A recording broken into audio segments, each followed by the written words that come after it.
Welcome to another actor review. Today we're talking about Mary Elizabeth Winstead, everyone's teenage crush. In this video we're going to be taking a look at several of her films, and if I don't end up reviewing some of these, it's going to be really awkward because I haven't watched all of these yet for the review, so hopefully I don't have to cut anything out of this intro. Ha ha ha ha ha ha. So let's take a look at the films that I will be reviewing in this video. You can also take a look in the description down below where there will be timestamps, hopefully. These are not in chronological order, unfortunately, though they might be, but I very much doubt it. There's obviously a lot of films that she's done. I've got 1, 2, 3, 4, 5, 6, 7, 8, 9. I've got 10 films listed here. But some of them I will only be reviewing very, very briefly because her roles in them are very, very brief. But effective, maybe, maybe not. We'll see.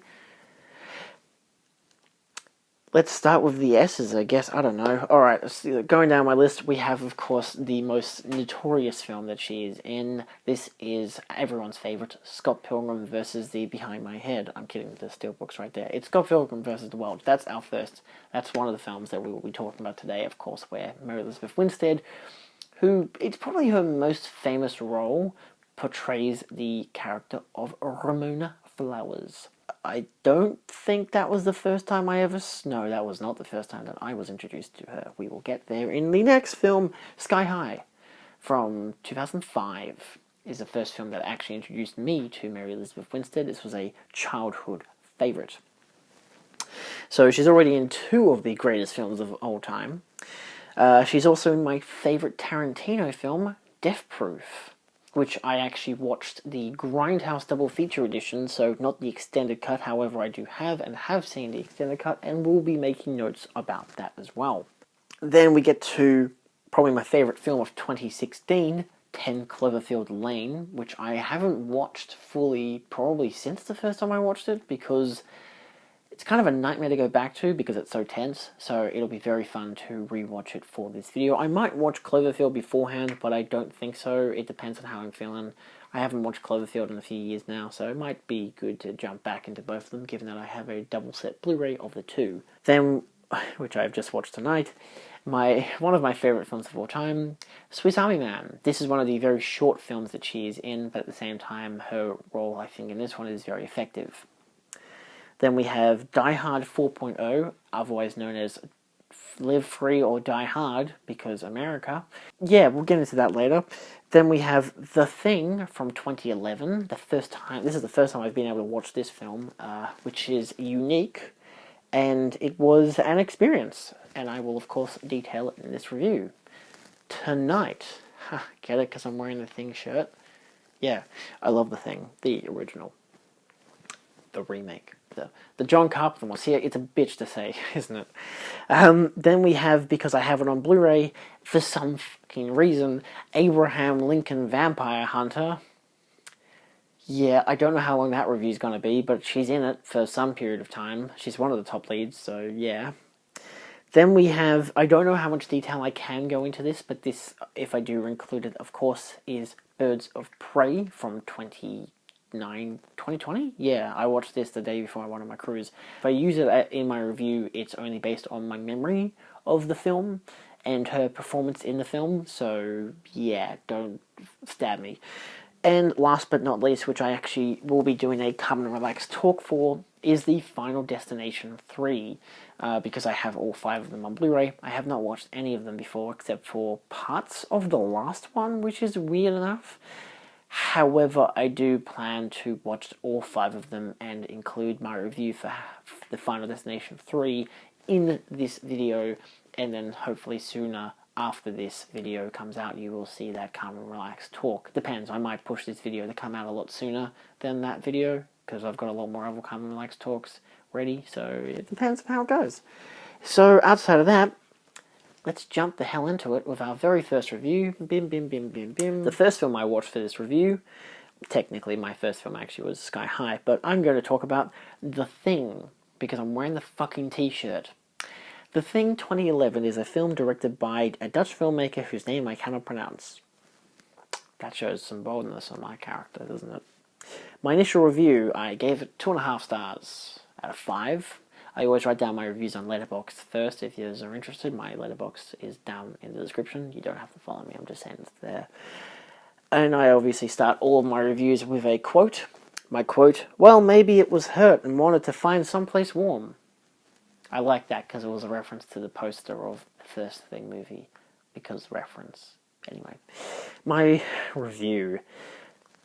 Interesting but messy. I like the prequel aspect and enjoy some of the characters.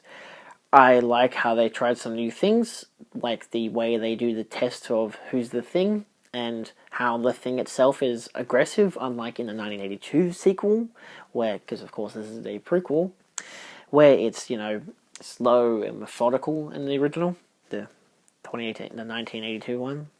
If you will, it kind of shows character growth for the creature. Survival instincts is character growth, ? The climax against the Thing is underwhelming, and it definitely seemed like there was more to the spaceship stuff than was put into the final product. I know a lot of the background of this film, of course, with the practical versus digital effects, the spaceship matrix thingy, and all that stuff.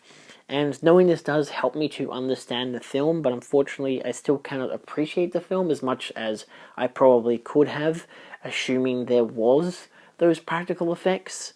The effectiveness of the CGI just takes away from the film completely. Like, not just, the look, but also it just detracts from the horror of the creature. Like, obviously, yeah, the original one is practical and all that, and this time they did that again, but the producers were like, no, it looks too much like an 80s film. We're gonna completely, CGI on top of everything. And it's just disappointing. Like, you could see, even when you look at the behind-the-scenes stuff that is on YouTube, that they were definitely going to still use some digital effects, even though the director said they didn't want to use any digital effects whatsoever.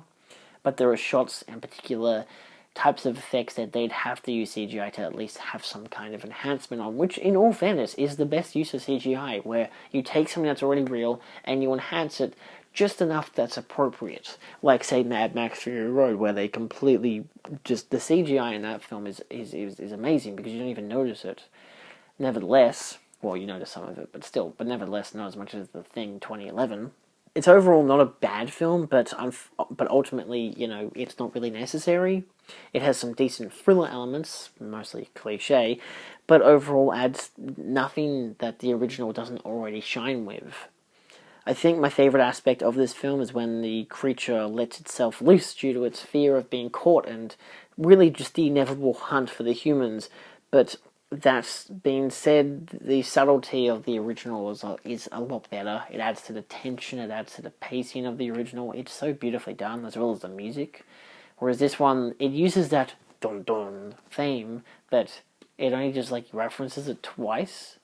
And it's just using it as a reference over anything else. Like, oh, you remember how there was the original one that we're just kind of doing a remake / prequel of? Yeah.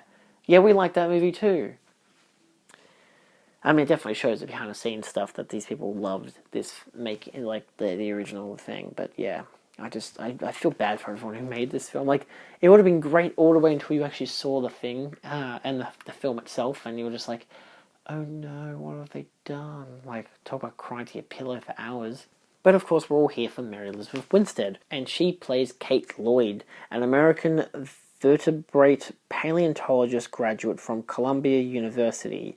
In order to be different from Kurt Russell in the 1982 film, because he's the protagonist of that, Kate Lloyd was written to have similar traits as the character Ellen Ripley from the Alien film series.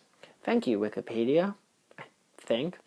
Anyway, so yeah, she's the main character of this film, even though she's not the first character introduced, but at the same time, that's because you need your inside an instant at first. She's quite good in the role, definitely a strong lead, and is one of the few characters that you actually, give a shit about. Also, that's more or less based on her humane approach to the growing situation. This is a film, that is worth watching for Winstead's performance alone. However, she does have, some good obviously the actors that she's playing alongside with are good, but the characters that they're playing aren't so great, so it's you have some characters that die off and you have no idea who they are, you don't give a shit about them, It's one of those films that I feel like was too crowded with characters, which is weird. But I mean, the original didn't have that many characters. it had just enough to make things interesting. They were also, well utilized, whereas this one is just like, they just have the characters that they need for the plot, but then they have other characters that they can just use for additional scenes to pad the runtime, but also for kill count and whatever. She's not catchphrase heavy, but she portrays a strong and capable woman whose brilliance in her field and overall strength and common sense keeps her alive. I definitely say it's worth watching for Mary Elizabeth Winstead alone. But that's about it. Like, this film it's fine. It's not terrible. It's not a nightmare disaster, but it's competently made. They definitely had something going for them, and there are definitely some scary scenes, but it feels even pretty modern in its jump scares and stuff, and you can even tell that some of this stuff was actually reshot, especially when you watch the original trailer. Oh my god, how much of this film was goddamn well reshot outside of the ending, and, well, the ending wasn't exactly reshot, it was more re-edited. In contrast, we're going to talk about Sky High. I'm going to keep my same position because I'm comfortable. Sky High is a 2005 film directed by Mike Mitchell. In my initial review, I gave the quote, "Oh my god, I made out with an old lady." Yeah, that's correct. This is yet another one of those, this was my favourite movie as a kid film, and it holds up well enough. This is a film that if you watched it as a kid, much like Space Jam, you'd see as a masterpiece today. Maybe for the meme, but maybe claiming that it's just for the meme is your attempt to bury the actual profound love you have for this film. To be fair, I do love this film. I've always enjoyed this film. It's a film that on a rainy day I could put on and always enjoy. But sometimes I think that fear, I think this time, particularly watching it now, the fear of nostalgia has gotten to me. Like, there are films that I've watched, like, say, Robots, that I would also jokingly say, that one I jokingly say for the meme is a masterpiece. You can argue it is. It doesn't really matter. It's all subjective anyway. But Sky High, I'd actually say, is a really fucking good film. I mean, to be fair, Robots is still a really good film. But Sky High is a really good film. It's exceptional bloody superhero film, especially in contrast to the shit that we're given now. So it's like, yeah, it's no Spider-Man 2, but, nothing can be better than Spider-Man 2. The Dark Knight's a close second, but, Nevertheless, this film is fun, somewhat cliche, but overall enjoyable and insightful. It's one of those few high school films that I like, and it's definitely one of the only high school films that never gave me a single ounce of anxiety about, going to high school. Honestly, though, this film has many iconic and straight-up hilarious scenes with characters that are distinct and memorable. It also has costume design that makes Marvel realize that color exists. What? Color? Who? What? And, of course, it has the crown jewel herself, Mary Elizabeth Winstead. Yes, she was your crush in this film before she was your crush in Scott Pilgrim. I mean, literally the first time you see her in this film, the main character falls in love with her. And it's one of those cliche things where it just slows down, it goes a bit pink in the filtering, and maybe there's little love hearts on the screen, and there's, music playing and everything, and, it's all slow motion. But at the same time, if you don't fall in love with her at the same time as he does, then there's got to be something wrong with you, because honestly, she is a heartthrob. Anyway, I do love this film. And if I was in a slightly warmer, more optimistic mood whilst watching it, when I watched it for this review, then I probably would have given it the 5 stars that it deserves. I also love how I'm watching this film for the first time in a few years and can point out the, subtextual stuff, much like, say, High School Musical 2, for example. There is particularly a part where the Will coming out scene, which does make sense as a symbolic, of the main character and, the whole sidekick thing being, in the...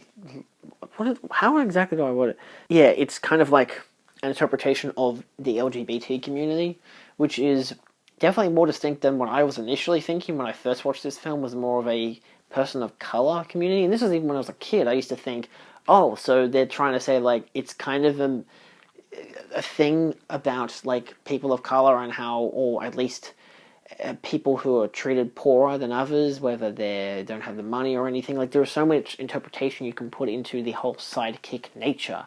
You know, it doesn't really help that the heroes are all, like, wealthy or well-off white people, you know, and everyone else is either a villain or a teacher. So it's like, you know, that doesn't really bode well.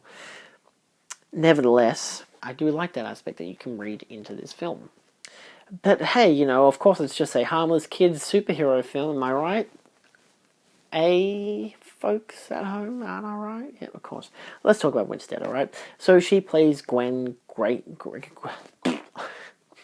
I'm keeping that in, but she plays Gwen Grayson. Holy fuck, someone watched Marvel. And later, spoilers, Royal Pain. She's the dream girl, at least the one that our antagonist falls head over heels for. And that's how she's able to manipulate him away from his friends and overall is able to achieve her evil plan. What? Winstead is very capable of playing Gwen as lovable and charming and smart. However, she's just as effectively able to portray the evil side.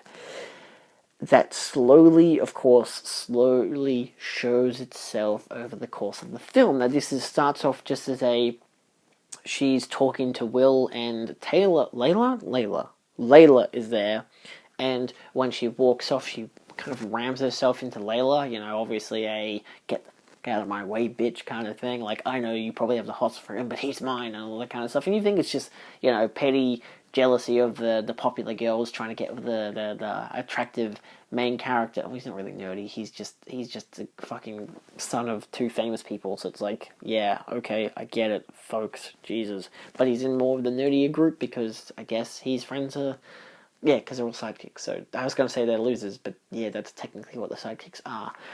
Anyway, as the romantic interest, Gwen is she's more than 2D, which is nice, you know. You can tell that she has more going for herself, and she has a backstory that's slightly mysterious. It's a superhero film, that kind of makes sense. As even though she can play the nice, helpful teacher's assistant, she's also able to command her way in life, which also is a subtle way of showing that there is more to her than meets the eye. Dun, dun, dun, dun. As a villain, she's a transformer. I'm kidding. Well, I mean, technically, when you think about it, she kind of is. As a villain, she's pretty fun, but feels kind of underused against Will, given that, you know, her technological powers, Transformer, allow her to complete her plan, but she has no real strength in a fight with it. So yeah, her technical powers, which is literally, I can make a weapon like that with all this kind of technology, and yet she doesn't utilize that. The best she does is, like, you see her at one part as a teacher's assistant making a gun that can freeze people, and that's really cool. But then she's never shown to use a weapon, and the only other, like, outside of the main weapon she uses, which is the pacifier, which turns people into babies. You know, because her evil plan is to make a school of supervillains using the superheroes that are so powerful. And it's like, that's pretty interesting. Nevertheless, it's like she uses all of these, you know, other villains that she's, you know, recruited to do all of her dirty work, more or less, but she doesn't really do anything with the technology. Like, even when she is Royal Pain, again, she uses the pacifier, and then she has a remote control on her wrist, which is very Predator of her, to control, like, both her suit and the school that's levitating. So it's like, cool, but, you know, you'd expect that, given that she has a 2-second long fight scene with Will where she punches him, he punches her, she ends up flicking him out the window because of her mechanical suit that she's wearing, and then he can fly now, and then he just takes her down in one fucking swoop, and it's like, you'd think that she would be able to use her mechanical powers to do something else, but I guess it just shows that even the writers were like, Well, maybe she can only just make devices and she actually has to have the material there, so she can't exactly just use her powers like that. She has to actually have the technology there with her. Much like how one of the characters can glow in the dark, but you can only glow in the dark if it's a dark room, or a slightly shaded area, So it's like, it's situational sometimes, you gotta use what you've got. So I guess it does make sense to some degree. But of course, all the technology that she does end up making backfires on her, like the pacifier and the anti-gravity shielding for the school, which is more or less just Will is able to. They use she uses technology to hack into the system. They use a guinea pig to destroy it. It's hilarious. Anyway, overall, she's a blast to have in this film, even if parts of her feel cliche. But of course that, cliche is revealed to be complete evil ulterior motives, which kind of makes up for it. Also, she has a villain monologue. She has a villain monologue that she says to a baby. Fun. Yeah, no, she's pretty great in this film. I obviously love it. I love her being in this film. It's great. I would wholeheartedly suggest it. I gave this film 4 out of 5 stars. And let's move into a new position. No. Ha. That probably works better, right? Yeah. What? Now we're going to talk about Death Proof, which is up here. Oh my god. Why do I have to fucking grab everything from the goddamn corner? Seriously? Boom. Wow. It's the Grindhouse double feature, baby. And she is not on the cover. Of course she isn't. Why the fuck would she be? Death Proof, in the Grindhouse cut, is directed by Quentin Tarantino. I actually had 2 quotes for this, but of course one's for Planet Terror, which is useless talent number 66. But of course my quote for Death Proof is, "Scary tends to impress." So, Winstead plays Lee Montgomery, an actress who plays a cheerleader in a film and is friends/colleagues with 2 other characters in the key cast of the second half of the film. She's slightly gullible and is in a relationship with a creepy grip and apparently like another guy who has a fetish. I always forget how it goes around. Is the creepy grip guy, but then is he also the guy that likes to watch her pee? I don't know. It's kind because I'm pretty sure she said that the creepy grip she broke up with. Anyway, it's relationships for you. She doesn't have much to her character, but she has some fun interactions with the other leads in her section of the film. She's only in it for around 20 to 30 minutes, interacting with long dialogue scenes. However, in the extended cut, which is more readily available for anyone who wants to watch it, she does have a scene where she sings "Baby It's You," and yes, she does actually sing. She's pretty damn good at it. It's more or less kind of a karaoke, but it still works. Which is pretty much the key reason why I'd say watch the extended cut over the theatrical cut if you're going to watch this film, but to be fair, you can't really watch the theatrical cut anymore. You can only watch it in the Grindhouse cut. So it's not even a theatrical cut, it's just the Grindhouse cut. Yeah, so of course I watched that this time around. So what is my review for... Actually, that's all I've said about her performance. She's not in it enough to really say much about her character or to give much depth about it. Even the wiki for her character doesn't say much because there isn't much to her. She's fine. She's just kind of there, but she's, again, not there for long enough for you to really enjoy her presence unless you've watched the extended cut. My review itself for Death Proof, by itself it's a fun film. Slow in terms of dialogue, because there's a lot of it, but the car scenes, though there are few, are more than a welcome shift to the dynamic. And by few I mean about the halfway mark there's a big car scene, and then the whole second half of the film that Winstead is not in is like, because the main characters in her part is she's hanging out with her colleagues, and then they go to pick up a Dodge Challenger, I think it is, with Zoe Bell, because Zoe Bell's in this film, and I fucking love Zoe Bell. This is the film that introduced me to her, and she's amazing. And they leave Mary Elizabeth Winstead's character behind with a kind of creepy dude who obviously wants to get sexual favors in return for them, test driving the car. And they run into, after doing their own car stunts and stuff by themselves, they run into Stuntman Mike, and things get a little hairy. Nevertheless, the film is basically in two halves, focusing on two groups of women in their daily lives, so you don't expect, it's a Tarantino film. I wouldn't say, expect that all the dialogue is going to lead to something. No, it's just people hanging out. It just happens to be that once Stuntman Mike enters their life, shit goes haywire, and that's kind of the joy of a grindhouse car film. You got plot that doesn't really matter, and then you've got a bunch of car shit, which is fucking awesome, and that's all that really matters. The first half of the film is fun and gives a nice exploration of the lives of the first group of girls, whilst also establishing Stuntman Mike, who's played by Kurt Russell. The second half is about the second group of girls, featuring Winstead, as they go joyriding until a certain stuntman shows up to terrorize them.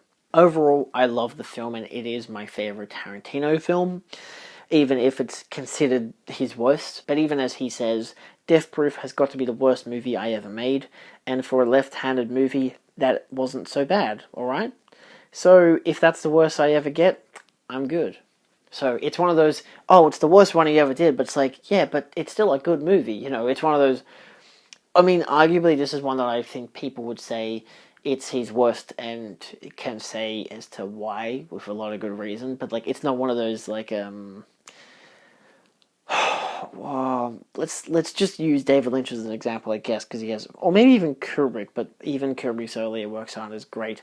It's more or less like one of those things of, same as Christopher Nolan, it's one of those things of all of his films are really, really good, just some of them aren't so great. I think all of David Lynch films are amazing, except for pretty much Dune, and even Dune isn't a terrible film, it's just not great.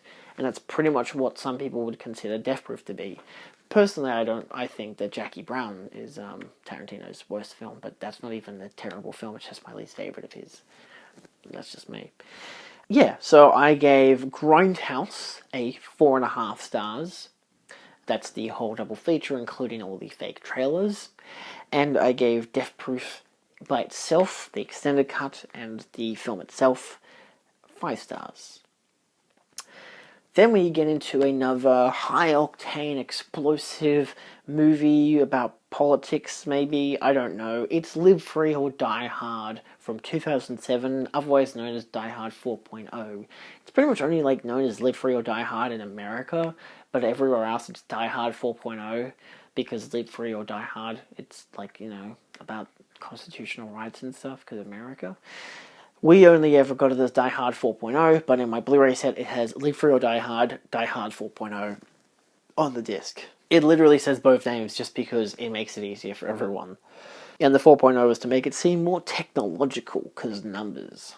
This is directed by Len Wiseman, who is not a good director.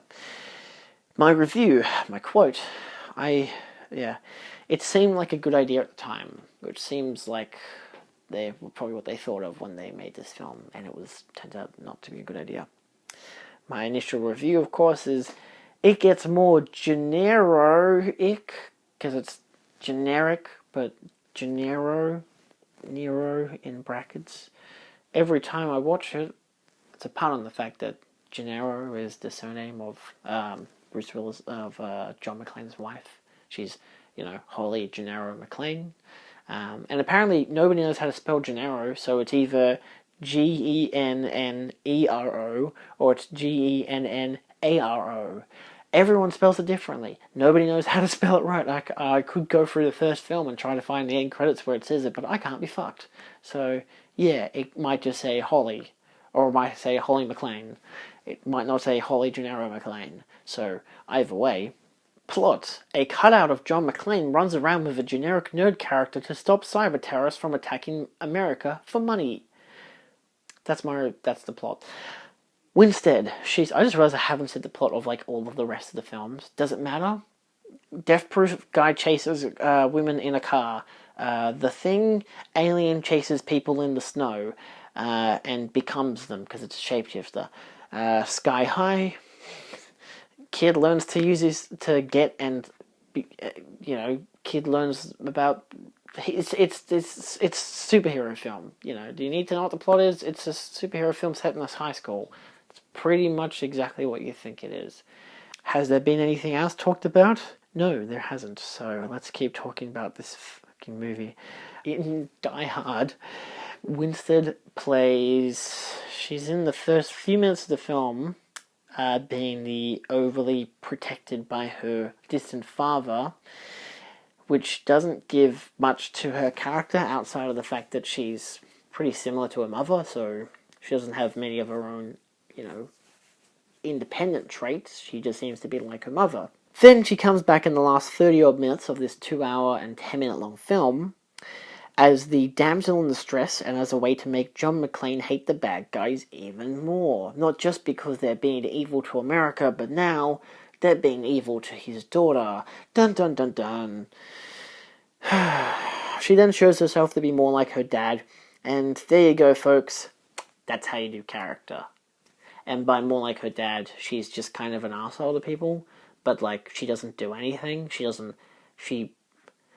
I think she punches one guy, and then he slaps her, and then she's like, "Oh, I've been slapped, no!" And that's her whole character. She doesn't do fucking shit.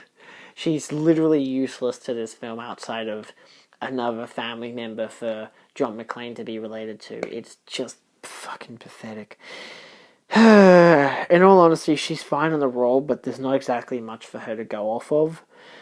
They don't write her in the film to, give her an arc or emotion outside of she's like her mother at the start and her father at the end.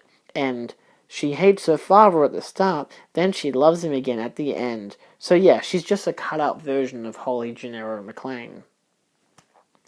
It's, not great. I would not watch this movie for her. It's a fine action film, especially as a post-9/11 over-the-top explosive action film. Yeah, it's fine. It's probably the last good Die Hard film, and you shouldn't watch any other Die Hard films after it. I'd suggest watching just Die Hard, Die Hard 2, Die Harder, and Die Hard with a Vengeance, and just leaving it there. If you want to, yeah, sure, you can watch it, but if you want to watch it for an action film, sure, fucking Die Hard 4 is fine. But if you want to watch it for the characters, which doesn't make too much sense, I know, but come on, you like the characters, don't you? You like Bruce Willis's character, you like John McClane, you like Samuel L. Jackson's character, whatever his name was. The characters make the films worthy of rewatchability, whereas this film is just explosions and characters that have the names of people we already know, but they just don't seem like they're characters anymore, and it's just really irritating. So yeah, I gave this film 2.5 stars out of 5. Again, it's a perfectly okay action film, modern action blockbuster that isn't superheroes. In this position again, we're going to do our last film for now, until I film on a different day when I've watched more films. We're going to talk about Swiss Army Man from 2016. This is a film directed by Daniels. My quote, "Okay, buddy, it still amazes me that it took me until the end of the movie to realize that the girl on the phone is played by Mary Elizabeth Winstead. And yes, that was the cementing aspect of the film that made me realize how perfect it is." From my initial review that I had actually written on Letterboxd last year, because I actually have watched this film every single year since it's been released, my quote for that was, "Hurry before you starve and die." I love that quote. Manny, a talking corpse who is portrayed by Daniel Radcliffe. The movie, because that's who says it, so that's why the grammatical nature of that sentence seems so wrong. This movie is cute and funny and musical and ever so well made in terms of production design and in character/human societal analysis, and I love every minute of it. I guess a little bit of backstory for me watching this film. What's the plot of this film? I won't say the plot, but pretty much a guy enlists the help of a farting corpse to get back to society. And along the way, they have an adventure. I watched this film when it came out in 2016. I watched it at the Cinema Nova with a high school friend who did not like it. she didn't understand it, which is fine. She just didn't understand the ending. It's open to interpretation, which she probably isn't used to watching in films. It's fine. It happens. And so when I got it on Blu-ray, I brought it home, of course, and I watched it. I think with Mum and Noah, and that was really fun. We all loved it. Then I watched it with Sam and Dad. They loved it, and I've watched it pretty much every single year since then. So I showed it to my grandparents. My nan really liked it. My pa apparently didn't. I still don't know why, and I don't really care to know why, because my nan even said, don't bother asking, it's not worth the time. And yeah, I've watched it every single year because it is one of my top 10 favourite films of all time. It is just so fun and just makes me very happy. So let's talk about Mary Elizabeth Winstead. She isn't in the film much, but she is at the heart of it, as in the picture on the guy's phone is of her. Hence why I didn't realise it was her until she actually shows up in the flesh. I'm like, oh my god, Mary Elizabeth Winstead in this film? What the fuck? When she does come on screen in the flesh, it is, of course, in the latter half of the film. Her character is someone who creates the fantasies of the protagonist. However, when she appears, the film takes a more realistic look at what has just occurred for this past 85 minutes, pretty much, because I think it's a 95-minute long film. She plays the role well, both as the kind of dream girl, but also as a real person who has a husband and a daughter, and a real life that grounds her. So, again, for the majority of the film, she is this fantasized character. When you actually meet her, she is just a regular person. She's like, what the hell is this absurdity that's happening right now in front of me? She's pretty much like what the audience's mindset is for the start of the film, like, what the fuck is happening? Why is there a farting corpse? What the fuck? But she doesn't get to, as a character, experience the whimsy and amazingness of the rest of the film, the rest of the experience, which we as an audience do, but she does not, unfortunately, get to have. So she's still in this kind of cynical mindset to the point that she even says, what the fuck? And it's the last line of the whole entire movie, because she's just bewildered by what's happening, and it's great. All in all, you could argue that she doesn't add anything to the film, but I would disagree. And, I mean, even if you only watched this film for her character, you won't be disappointed by everything that you see before she actually arrives on screen. I will also note that from IMDb it says, despite being billed third, Mary Elizabeth Winstead does not appear until the final act of the film, and her screen time amounts to just 5 minutes. I gave this film 5 stars. Legit, she doesn't, as a character, with her appearance and everything, doesn't add to the film per se, but still, I think it does, because again, the film and the main two characters' relationship is built on the idea of her from an image. So it's all about the image of her character. They recreate memories of the main character's experience with her. And once they finally see her and meet her, of course, the reality of everything that's happened and what's actually happening in the real world hits, and it hits hard. And of course, I think she portrays it really well enough to be real, as a real person, like how you would react to what the fuck is going on, and it's very well done. She doesn't have to play anything over the top or whimsy or anything. She isn't this dream girl that she is shown to be in the film, prior to us actually meeting her, because that's not who she actually is, because of course our main character doesn't actually know anything about her. So yeah, outside of that, I will jump into the next frame, and hopefully I'll remember to jump into the next frame when I film this in a week or two, the next part. Jump! Oh, thank God I had something for a soft landing. So it's time for the continuation, and I say time because it's been like a week since I last filmed, because I've had a lot of films to watch. Final Destination 3. Okay, so I actually watched all of the Final Destination films. I didn't watch the first one with my mum.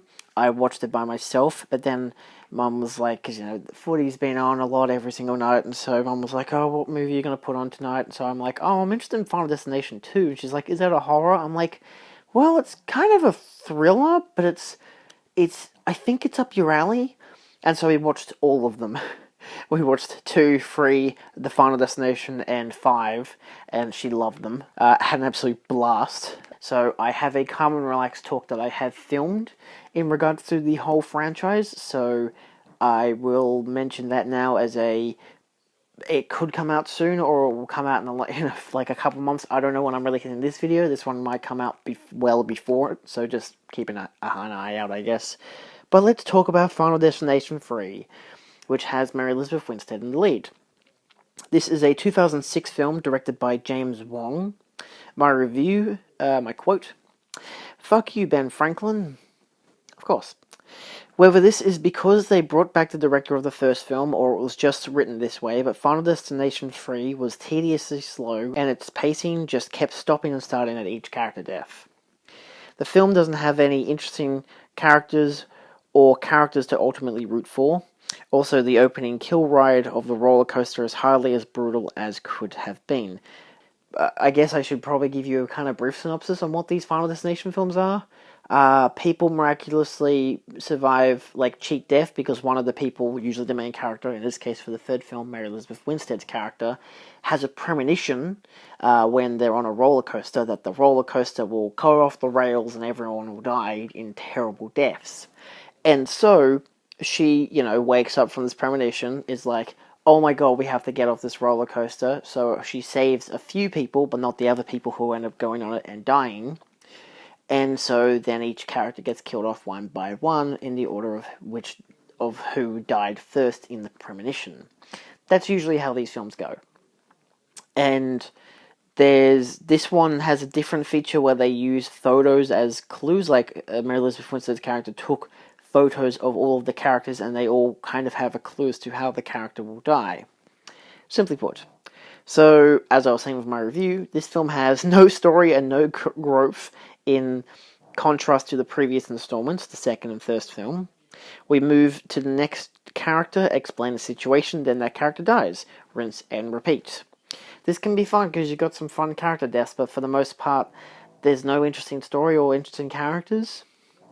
This has definitely become a formulaic plot where we just wait and watch for the next character death, but without anything else of interest happening. Even with the clues from the photographs, it just becomes a witch hunt guessing game of what part of the image will reflect reality. Ultimately disappointing, especially after the fun of the second installment. So, I do enjoy some of these films. Go check out my Calm and Relaxed talk, hopefully, when it comes out. Hi. Subscribe and you'll know when it comes out. See? That's how you plug. I know how to YouTube. So I guess we can talk about the plot. Winstead plays Wendy Christensen, a high school graduate who has a premonition that a roller coaster she and her classmates are riding will derail. Although she saves some of them, death begins hunting the survivors. And of course, you get the photographs and all that. So with a survivor and friend Kevin Fisher, Wendy tries to use this knowledge to save the rest of them and ruin Death's scheme. Winstead is easily the best character and addition to the franchise outside of some decent deaths in the third film. She is easily able to display various emotions effectively with enough character to make her own character seem more believable and more 3D, That isn't a joke on the fact that this film was meant to be done in 3D, because the next film was done in 3D, the Final Destination. So, Mary Elizabeth Winstead, she can be scared, she can be sad, she can be strong, and overall, she's a very effective final girl. So, she's definitely worth checking out for the film. I would wholeheartedly say watch the franchise, though, or at least the first... watch all of them except for the fourth one. You could, if you want to, see the trilogy, which... The trilogy element, especially if you get that DVD, does actually allow you to, not the Blu-ray, because the Blu-ray doesn't have this one special feature that the DVD has. The DVD has a feature where you can choose how people die, alternately to how they actually died in the film, which would change how the film plays. It is very interesting. I have not caught it, because I don't have the trilogy DVD. God knows if I'll ever get it. Indigo's here snoring. Hello, Indy! Do you want to stop snoring? And, yeah. So, I gave this film 2.5 stars out of 5. Great. Now we get to go to the last film I actually watched for this review, because I fucking hate it. Abraham Lincoln Vampire Hunter is a 2012 film directed by Timur Bekmambetov. He's Russian. My review. I literally gave this review, 3 words. Stylistic donkey balls. I didn't even give it a quote. That's how much I disliked it. I gave it 1 star. I guess I should at least talk about Mary Elizabeth Winstead's performance. She plays Mary Todd Lincoln. She's there for like 20 minutes, scattered throughout the film. The first half of the film, she's just the young love interest. The second half of the film, she's a mother. She has 20 years of makeup put onto her to make her look like she's in her 50s. And she shoots a vampire with a necklace that is made of silver. That's all that she does. That's literally all that she does. She just gets revenge for the death of her son. Even though apparently in real life they actually had 5 kids, but this film only mentions 1. She's fine, in the film. She's perfectly, believable as a character. She's looks good in the period costumes and stuff like that. The film around her, on the other hand, is fucking unbearable. Not worth watching for her or anything else. Like, I wouldn't even suggest, if you wanted to do a Mary Elizabeth Winstead marathon, to watch this film. You will either be incredibly bored, or you might like the stylized stuff. If you like The Matrix and Zack Snyder films, but they're really, really, really, really, really, really dumb, so a lot like Zack Snyder films, but don't have that kind of auteur perspective, this one is a nightmare to watch. Whoa, we're doing something different. We're filming in my room for once. Hi. We're going to do the review for Birds of Prey here because I've got enough time to add it into this video. So, Birds of Prey is a 2020 film directed by Kathy Yan. Yan? Or Yan? I don't know how to pronounce it per se. It is written by in this case, Christina Hudson and Paul Dini, but I don't... No, actually, that's not very specific because it says, whatever. Okay, Paul Dini is the one who created Harley Quinn. So, just written by Christina Hodson. Good for her. Yeah, actually, the female writer and director. So, if that's your jam, or if you really care about that kind of stuff, then that's a good thing. Cool. The full title, of course, is Birds of Prey and the Fantabulous Emancipation of One Harley Quinn. I believe it was also renamed Harley Quinn, Birds of Prey. So, this is a film that has a... I'm just going to read off the synopsis here. After splitting with the Joker, Harley Quinn joins superheroes Black Canary, Huntress, and Renee Montoya to save a young girl from an evil crime lord. Of course, Margot Robbie plays Harley Quinn. She's pretty good. I think she's fun. I think the film's pretty fun. We're here to talk about Mary Elizabeth Winstead. She plays Helena Bertolini / the Huntress. She, from what I recall, I do remember this film decently. It's just the plot is very messy because it jumps back and forward through time. It plays this part out, then it'll do a thingy, then it'll go back to that part, but it'll do a different perspective of it. It seems very Pulp Fiction, Deadpool-esque, which is fine. It's a style. It works.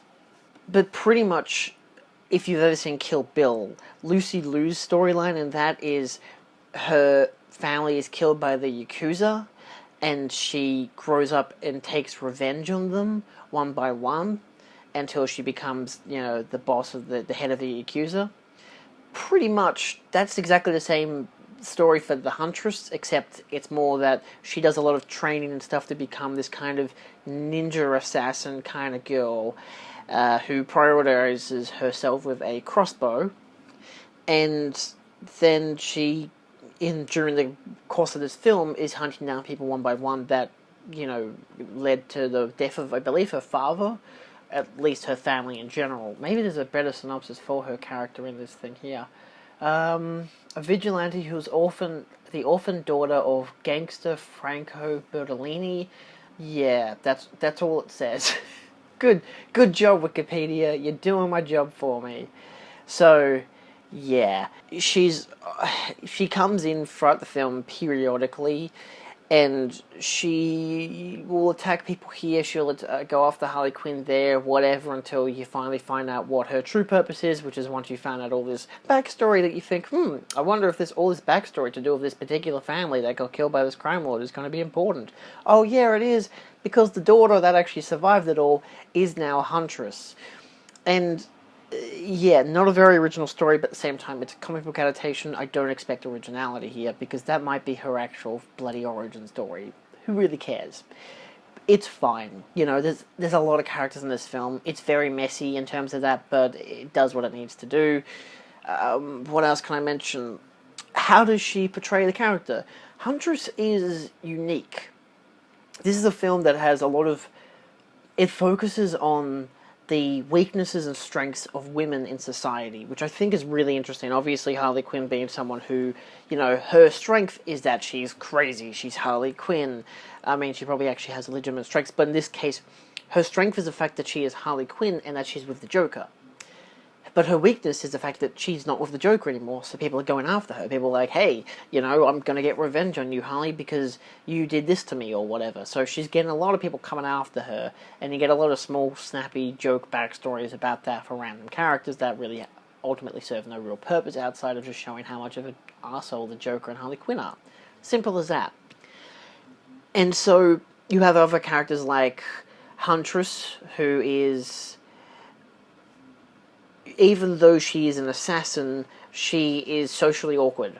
You'll have scenes of her practicing in the mirror, I'm Huntress, I am Huntress, prepared to die, like that kind of, really macho stuff that you'd expect from, like, a superhero who, like, first day on the job is like, I am Batman, and just kicks you off a rooftop or some shit like that. But in this case, she's so socially awkward, she can't even say her own name properly. Like, it's kind of cute, and I like that about her. Like, it shows that even her character, even these vigilantes or these anti-heroes, have vulnerabilities in just natural personal stuff, instead of it just being, they've got kryptonite. No, she's just socially awkward. She's a regular Joe, she's a regular human. She's not gonna, like, if you shot her, she could die, because she's normal. She just happens to be really, great at, weaponry and martial arts and shit because of how she grew up and was trained. But then you have someone else like Black Canary, who is a metahuman and has like supersonic sound that she can project from her voice, which is really cool. But she's also severely like oppressed as a, pretty much a bartender and singer at a club by Black Mask, who's played by Ewan McGregor. So all these characters all have something shitty to them. Even the detective in the film, who is Renee Montoya, she's alcoholic. She has all these real-world problems that burden on her. You've got Cassandra Cain, who is just a girl. She has no character to her, so it doesn't really matter. And yeah, it's pretty interesting as an overall thing. I should mention, like, it's a perfectly fine film. It doesn't. I'm not going to get into whether it should be R18 or not. I don't personally think it should be. MA would probably be fine. I don't even think it was R18 in Australia. I'm pretty sure it was MA here anyway, so it didn't really matter. I remember watching it the day before one of my cruise, and there was no one there in the cinema. It was me and my girlfriend. It was the day before we were going to leave anyway, and there was no one there. This was March. A February-March period, so it wasn't like, just afterwards there was a lot more school kids because it was like 2 p.m. that we went to see the film anyway, so it was interesting. But overall, I think Mary Elizabeth Winstead is pretty decent in the film. I wish she was in it more often. I will actually read to you my review of the film from Letterboxd, but I do think that she should have been in it more often. So I gave the film 3.5 stars. I just realized the poster's going to be here. My quote, hair tie, ? Fun, nice choreography, and with some funny moments. Mary Elizabeth Winstead and Ewan McGregor being cast sold me on this flick, and they were enjoyable to watch, though I feel like Winstead should have been more present. Overall, I'm surprised I enjoyed it as much as I did. That's not really meant to be a criticism against the behind-the-scenes of the film, but more or less the fact that it is a DC film and a sequel to my least favourite film of all time, Suicide Squad. So, yeah, this film is it's fun. you know, it's forgettable, but it's fun. Like most DC films currently. Forgettable, but fun. Unless some of them. Okay, a very small amount of forgettable, but fun. A very small amount are fun. And yeah, I feel like it's interesting to note as well because I would have loved to have rewatched season 3 of Fargo and reviewed that as well for Mary Elizabeth Winstead's performance because she is excellent in Fargo. But she's apparently also in a relationship with Ewan McGregor in real life and has been for like the past 3 years, and I had no idea until I just kind of was looking up images of the two of them together for Birds of Prey, and it's like, oh look, it's a picture of them holding hands and thinking, oh, what's happening here? And then, of course, I went through all this, like, an hour of gossipy shit talking about their relationship, and yeah, I figure that's pretty cool. They met whilst doing Fargo, and they've been together ever since, which is quite nice, you know. Yeah, it's interesting. So yeah, overall, would I recommend Birds of Prey as a film that you should watch for Mary Elizabeth Winstead's performance? I mean, not so much. She gets to be badass in it, but I mean, you also get that in Scott Pilgrim, so it's up to you if you want to watch it for her. Personally, I'd say it's definitely a Margot Robbie film, and it's pretty fun. It's not the best it could have been. It's not the most magnificent 5-star film, but it is still pretty fun. And I guess that's definitely what they were going for. So let's continue with this video. Let's talk about 10 Cloverfield Lane, which I have in a 2-disc set with the original Cloverfield film, because I never got the original Cloverfield film until 10 Cloverfield came out. So hey, look, one Blu-ray case for 2 films. How easy is that? Works well enough for me. 10 Cloverfield Lane is a 2016 film directed by Dan Trachtenberger? I can't pronounce it. It's German, I think. Trachtenberg? I don't know. I'm sorry, Dan. I can't pronounce your surname. Anyway, Dan, my quote, I did learn how to do a French braid. It's really important.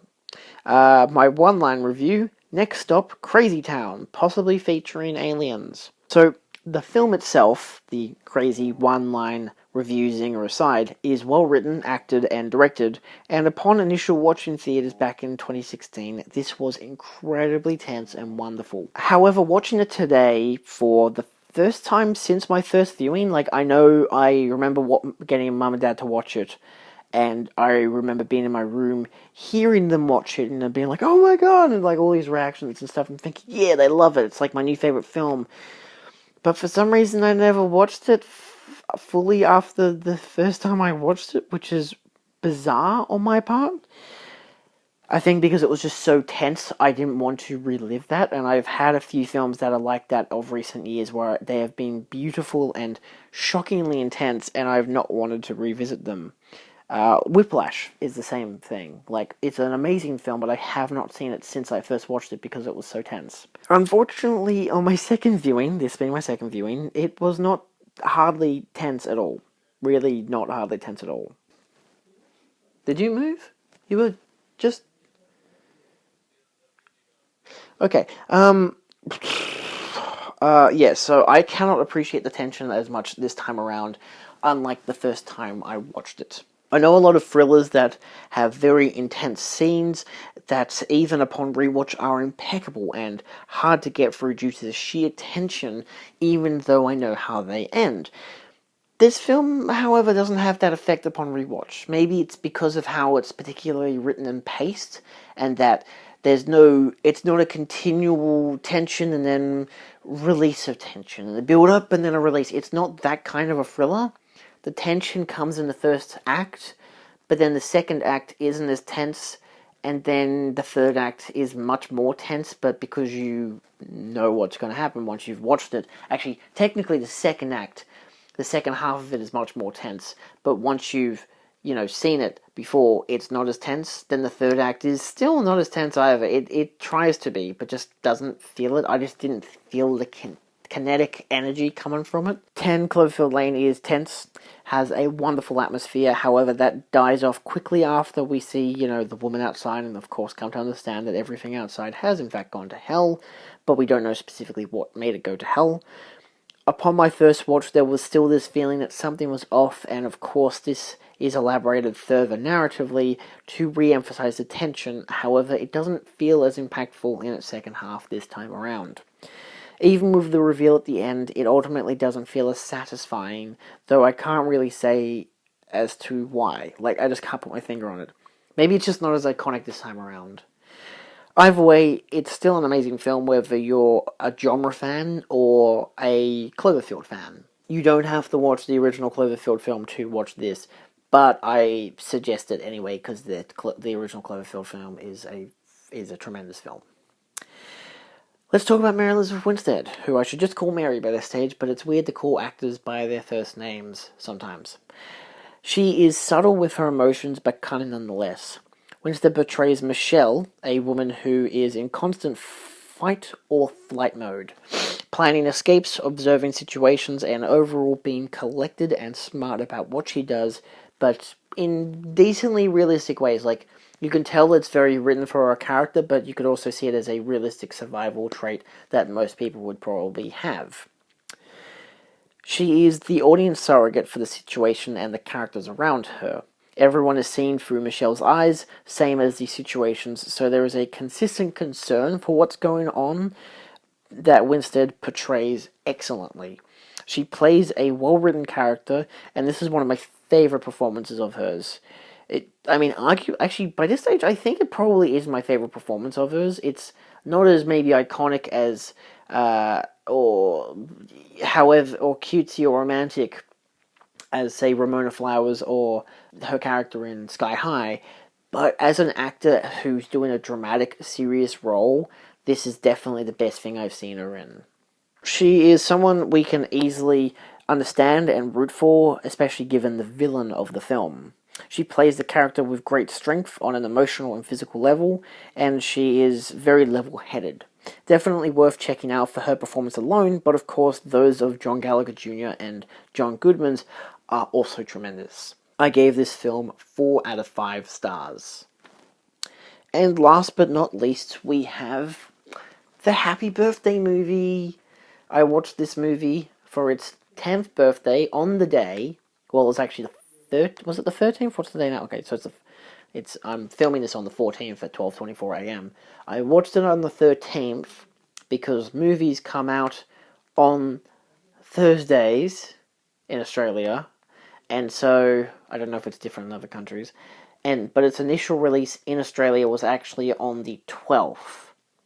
But it's the 13th in other countries, but it's like the 13th in every country. Well, it's like the 12th in every country, but it's but was it really the 12th here? Or was it actually the 13th? I don't know. I don't fucking know. It could have been a Thursday. Actually, could that make sense? Would it have been a Thursday 10 years ago that it was actually released? So hence it was actually released on the 12th? Or, yeah. That would make sense. God, I'm already thinking every year the same date is the same date. It isn't. So maybe 10 years ago it was the 12th. But now today it's the 13th. Not actually today, but the today that I watched it on, which was a Thursday. So technically, yeah, I'd say, I'd give it that. Because I was watching it on a Thursday, and a Thursday is a day that films come out in Australia, so realistically I can only assume that 10 years ago it was a Thursday that the movie came out. That makes sense. That's good processing. See, I forget what movies are like now, because I haven't seen one in the cinema for many moons. We're talking about Scott Pilgrim vs. the World. I don't think I mentioned that. This is a 2010 film directed by Edgar Wright. Alright, look, first up, I gave it 5 stars. It's one of my all-time favourite films. It's in my top 5 favourite movies. If you want to see my favourite movies of all time list, go check it out. It's on my channel. It's in the film playlist. Film Shelf playlist. Should be in the Film Shelf playlist. Either way, it's on my channel.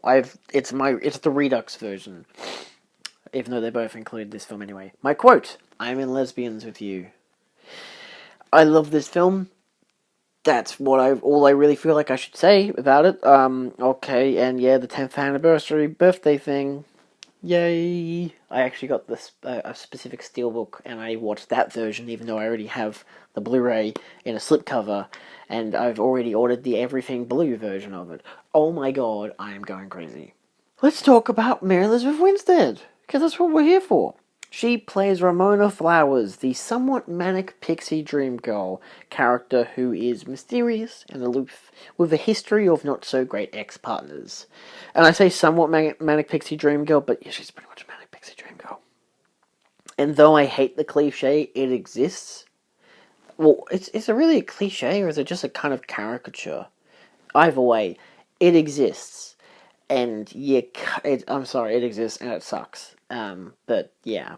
She is colourful and cute, but can be badass in a fight scene, which I feel like is almost sexist in saying that. Like, oh, but she's so cute. But I mean cute because she as an actress is cute, and I like when she has the pink hair, and I think it's cute. Like, she's not like a cutesy character. She's not like, I'm a girly girl or anything like that. Like, she's a mature woman. She knows what the fuck she's doing, you know? I just, I don't know. I don't know why. She looks cute, I guess, because of the coloured hair, you know? And given that this was a film I watched maybe in 2010, 2011, and, you know, I ended up having a thing for girls with coloured hair. Not manic pixie dream girls, but girls with coloured hair. Thank God that's the approach I took out of it. Holy merciful God. We'll get into it. So she is iconic to many, but also hated for the generation of women that wanted to be like her after the film came out. I don't know if this was like kids or like teenagers who were very influenced by her character. Like, I want to have like abusive pasts and not really abusive past, but they have coloured hair or to showcase that they had abusive past or shitty relationships, or maybe they go out looking for. Oh, I think it's the fact that they went out looking they wanted to be the manic pixie dream girl, who is the character of a girl, usually, who a guy who's in a bit of a rut finds, and he like personifies her in such a way that it's unrealistic, and she's just there to help the main character to become a better person, and then she fucks off. That's the manic pixie dream girl, pretty much. You know, at some stage, maybe depending on the version of the film version you're watching them of, they may come back in the end and get together with the main character. It depends. You know, depends. That's what I think it was about. Like, a lot of girls were influenced by that to be like, but I feel like Ramona was like the most famous version of it, but there's also like the character that Kate Winslet plays in Eternal Sunshine. There's that film that of that girl who didn't exist, and then the guy wrote her into existence and shit. I can't remember the name of it. If I remember it, I'll put the poster here. There's a whole bunch of different examples, Elizabethtown and a whole bunch of shit. There are a lot of videos that you can watch talking about the Manic Pixie Dream Girl.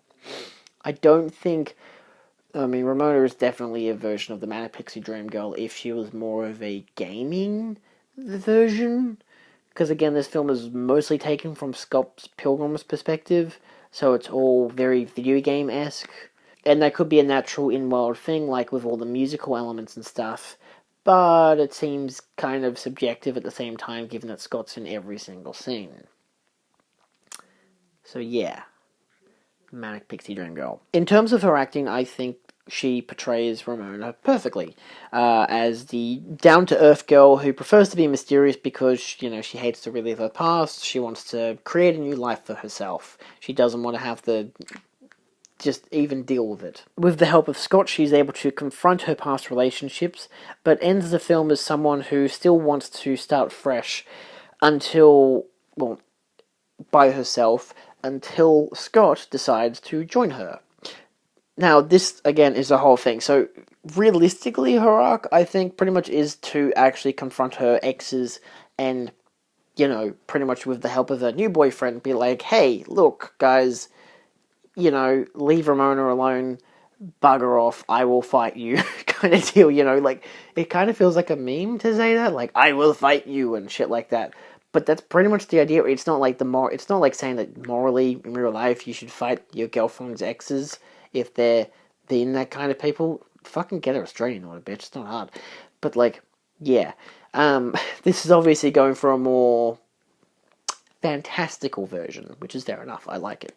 So that's what Scott's benefit to Ramona is, and Ramona's benefit to Scott, again, the manic pixie dream girl element, is that, she helps him to realize that he can be a better person, hence why the moral of the story, for him, when he gets the sword in the end, is there's two different swords. The one where it's the power of love, because he's fighting Gideon for Ramona, and that's the power of love.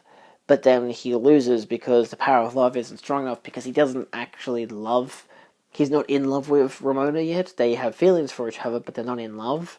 And then he, becomes he's learnt self-respect, because, that's what helps him to win more, because it's all about him growing as a person. That's his arc, to realize that, hey, he's been an asshole, he should apologize and move on with it and become a better person. Of course, it's much better dealt with in the comics. If you want the real, better character flesh out stuff, go for the comics, which are fantastic comics, but the film is also really fun. So, I should obviously mention the fact that, whether Ramona and Scott belong together in the end I feel like it's an up to you thing. I don't think that they're a perfect match, even based on, a realistic perspective of it. It's I don't think that Scott and Ramona are a good match at all. Though she has the manic pixie dream girl elements, if you forget about that and look at her personality and her interests, which we don't really know what her interests are, don't know too much about her character, we just know that she has a bad romantic past, but that's obviously the hurdle that is the focus of what she and Scott have to overcome so they can be together. But then, my realistic interpretation is that after the film, look, they might realize that they actually don't have similar interests. Maybe they actually do like video games, and they do like hanging out, and maybe they are like their comic counterparts, and, do end up together and whatever, because they realize as people that they actually, they really connect and really relate, which is good. They can relate based off the, hey, we've had bad relationships in the past, but we've both been at the bad side and the good side of those relationships. We've both been the bad guy in the relationships, we've both been the good guy in the relationships. And that's what they're kind of, outside of just a kind of general niceness and courtesy in a relationship, that's kind of what they're basing the relationship off. So it could be a speed kind of deal, where, are they really, is the sex going to be enough to fuel that, to keep the relationship together? Probably not. So I don't personally think that after the events of the film that Scott and Ramona stay together. Obviously, they just kind of both wanted to move on from their current lives and kind of grow up and grow together and become better people. That's probably the most optimistic outlook you could see for their characters. But then there's the alternate ending where Scott ends up with knives, which I also really like. I think that if they had have kept that in, or if they had an alternate version, maybe if they do that for the remastered release for the 4K, which would be great if they did, I would love it, just adding the extra edit of, just changed, they have all these deleted scenes, you can tell that they had this initial version where they ended up together, and that, it's not about the fact that Scott was fighting for Ramona in the end, it's about the fact that he needs to realize who he should actually be with, because that's who could help him become a better person. And it's obvious that, sure, Ramona was probably the gateway to him realizing how he can be a better person by helping out someone else, and that's by helping out Ramona from her dickhead ex-boyfriends, ex-partners. Whereas with knives, it's he should end up with knives because they actually relate, they connect, they have similar interests. Yeah, she's not that into, she doesn't know that much about music, but she really appreciates music because of him. She appreciates his band, his musical style, his talent. She admires him. And so she has that respect for him. But they also both really enjoy video games. Why else would they be dating? Not just because they just randomly met on the bus one day and were just nice to each other. They actually talked and had interests and grew to like each other because of that. And so that is what a good relationship is based off. Unfortunately, because Scott is an asshole, he doesn't really respect her to the level that she deserves, but I feel like he learns this by the end of the film, especially with the whole Nega Scott thing and Ramona, that he learns how to respect himself, and then hence he can respect others. So that would work. That's why their relationship would work if he remained with Knives. I don't think he should have been with Ramona in the end, but I can understand as to why people were like, oh, well, but he was fighting for her the whole time. And that's even what Knives says in the end, you know. But you were fighting for her the whole time. And anyway, I'm too cool for you now. And it's like, that's also a great line of, like, her just being, you know, I'm too cool for you now. And I'm like, I accept that. I'm like, look, as a theatrical version, yeah, I accept that. She is too cool for him, you know, and he doesn't need to be with her. He doesn't need to be with either of them, but he decides to be with Ramona just because he's like, yeah, well, I mean, sure, why not? So, yeah, that's just my tangent on the ending of Scott Pilgrim. Winstead is perfect in the role, and even though some may dislike her character or the film and how it has influenced people, I still love it nonetheless. Maybe more because I understand that Scott and Ramona aren't great or perfect people, like, though they are more redeemable than the exes, and are more redeemed and fleshed out in the comics. You know, I understand that Scott's an asshole and that Ramona's not a great person either. She's purposefully mysterious and aloof, and that makes her a bit of a dick. But she obviously realizes that, hey, look, she does grow as a character to some degree. You know, it does help that she's able to confront her exes more or less. Obviously not completely head on because Scott's more or less forced to do it, and that's because she more or less still wants to stay away from it. But even in the end, you know, she obviously doesn't want to go by herself and be alone, but she thinks it's best. But Scott's like, nah, hey, it's alright, I'll stay with you. We'll hang out, it'll be cool, you know? And I like that about it. So this is obviously definitely worth checking out, and obviously beware that this is an absolute masterpiece. If you don't like it, you don't like it. That's just how it be. That's just how it is. And that's all I have to say on the matter. I think she's great as Ramona. That's my review for Mary Elizabeth Winstead. Obviously the biggest opinion I have is on Scott Pilgrim. And there's a lot of films I have talked about in this video, so if you have any disagreements with any of my opinions on these reviews, there's the comment section. I'm happy to discuss. Or I could just ignore you. It depends, it's YouTube, I can do whatever. Nevertheless, what do you think about the ending of Scott Pilgrim? What do you think about the other films I've mentioned? Do you think one of them is better than the other? However it be. Outside of that, thank you so much for watching. Feel free to like, share, and subscribe for more, and check out my other actor reviews. There will be a playlist up there. I have also done Aubrey Plaza, which does also feature a review for Scott Pilgrim, not obviously as in-depth with this one. Yeah. Outside of that, I've obviously done a lot more actor reviews. You know, Dakota Johnson, even some male actors, you know, Johnny Depp, Keanu Reeves, yada yada yada. They're all up there. Maybe one of them is playlist. Maybe the playlist is here, and the actual one of the videos is also there. Cool. Thanks for watching. Who should I review next? You tell me, or I won't listen. I don't know. Thanks for watching. See you next time. Check out that Calm and Relax video. It'll be out eventually, so subscribe for that. Bye.